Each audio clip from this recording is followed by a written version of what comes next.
If your smart home device or system is on this list today, then it is about to die, or I believe it will disappear in 2020.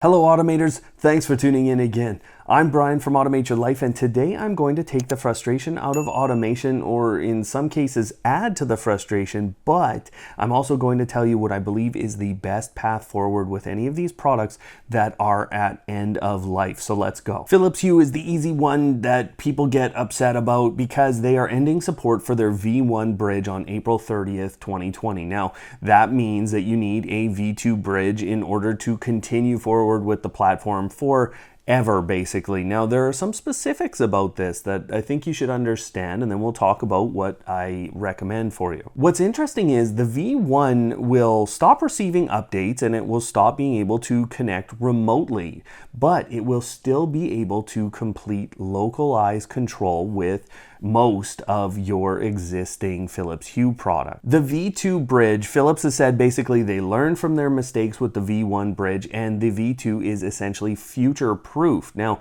this is one of the reasons that I recommend the V2 bridge. They've been talking about this in different ways for a little while about how ready that bridge was for going forward in your smart home. Now, there are some promotions out there for basically buying the bridge or getting the bridge for free if you're a V1 user. So look for that if you have that, because my recommendation is that you can continue to use that V1 bridge, but you will lose some of those remote functions, and I think that will become frustrating.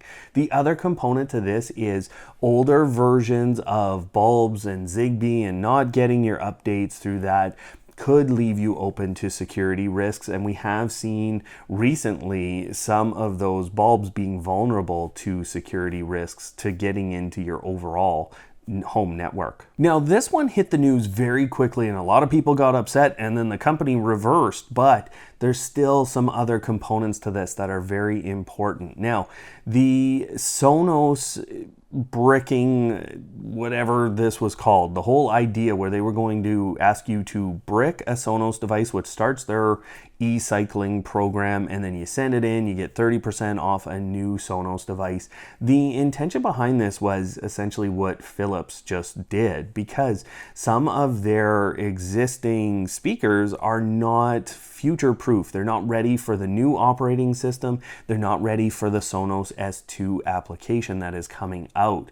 So what you are going to see is actually a breakup, I think, of this system. Now, all the details aren't available yet, but this is affecting speakers that went all the way from 2006 to 2015. Lots of those are not going to be able to continue in the new framework, the new capabilities, and the new features that we're seeing come out from Sonos. My advice is that you only start the upgrade path to the new S2 application, or start trading in your speakers for that 30% discount if you're ready to move your entire Sonos system, because this will essentially split your Sonos speakers. The Works with Nest program is still ending, guys. No matter what Google says, they are slowly phasing that out and moving on to Works with Google Assistant. Now, I've been committed to guiding you through the end of this program as best we can here on Automate Your Life. And so my advice for this, as it ends, as this program comes to its end, still we are not seeing any reason to really move on other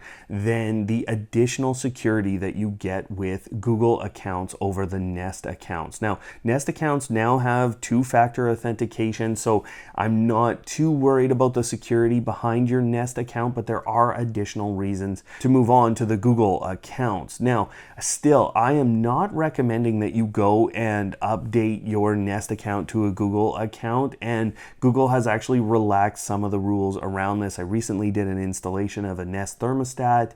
It didn't require the changing of the account for the person into a Google account. So they have actually relaxed some of those initial conditions that they had around changing your account to a Google Home account. So hold on for dear life. If you are one of the 3 or 4 people on the planet using Cortana to actually control your smart home through your PC, that is about to go away entirely. They are going to focus Cortana entirely on things like Office 365. What is the supposed replacement for this is Amazon Amazon's voice assistant on your Windows 10 PC, but unfortunately that is not going to be available in many countries, or it's not yet available in many countries. So you probably won't have a replacement. There are a lot of indicators around the Wink platform that say it is near its end. Now, they have had cache problems, they have had ownership changes a lot of times, and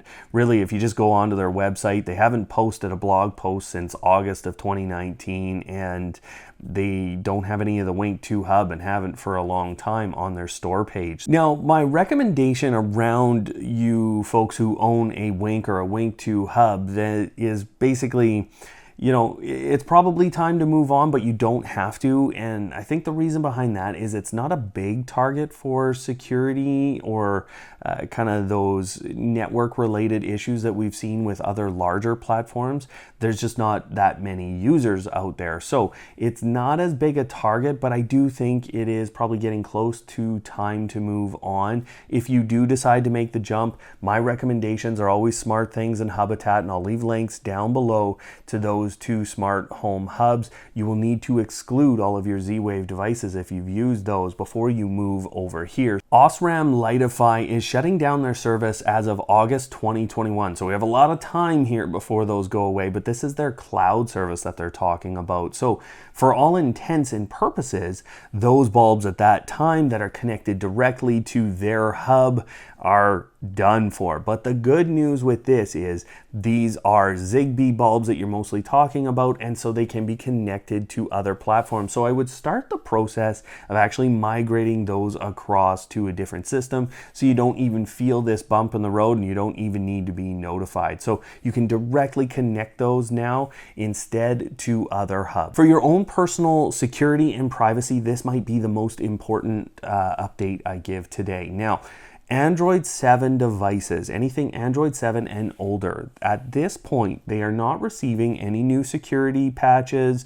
They are not being upgraded in any way, and at least not from Google. Now, what you can have a look at is whether or not your ISP or whoever provided or manufactured the device, whether or not they have an upgrade beyond Android 7. If they do, go do that right now, because there are a number of different softwares and malwares out there that can pull a lot of data and a lot of your personal information out of those devices. Now there you go, guys. That's all of the devices that I've been able to pull together. There might be one that you've seen that is appearing to be dying or is dead already and you want to talk about that. Leave that down in the comments below. Otherwise, go check out our smart home news here, as we do that every week on Sunday. We give you the latest updates and features from your favorite smart home products.